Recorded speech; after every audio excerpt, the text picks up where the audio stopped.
There were two rooms in the tabernacle. The first room was called the Holy Place and contained three sacred objects: the menorah, the showbread, and the altar of incense. The menorah symbolizes the divine presence as light.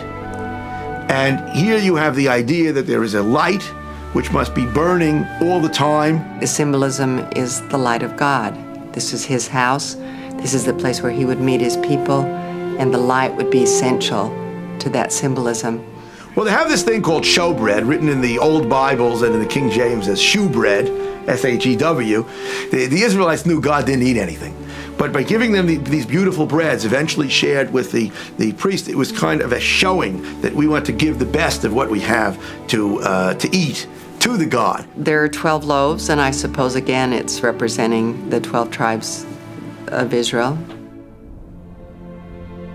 Incense offerings, again, are part of the cult of all of the ancient Near Eastern religions. Symbolically, it was understood to indicate that something which we lit, that is to say the incense, which again represented an offering to God, would go straight up to heaven. That had some symbolic reference to the prayers that were offered there, ascending to heaven to the ears of God. It brings a sweet savor to heaven. It is a gift appropriate to give the deity. Gold, frankincense, and myrrh. We do not burn incense in our modern temples, but prayers are offered in the temples with the intent that they would reach also to the presence of deity and find response there.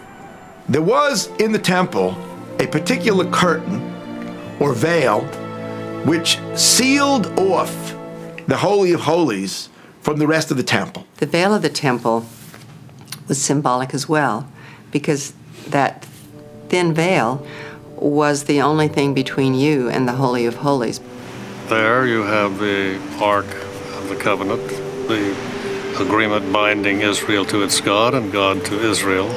It is a throne room, and it is, again, the equivalent of the heavenly throne room where the deity himself actually dwells and sits. Inside the Ark of the Covenant were kept other sacred objects, including the stone tablets of the law given to Moses on Mount Sinai. This room represented being in the presence of God, and the tablets of the law constantly reminded Israel that their return to God was based upon obedience to his laws.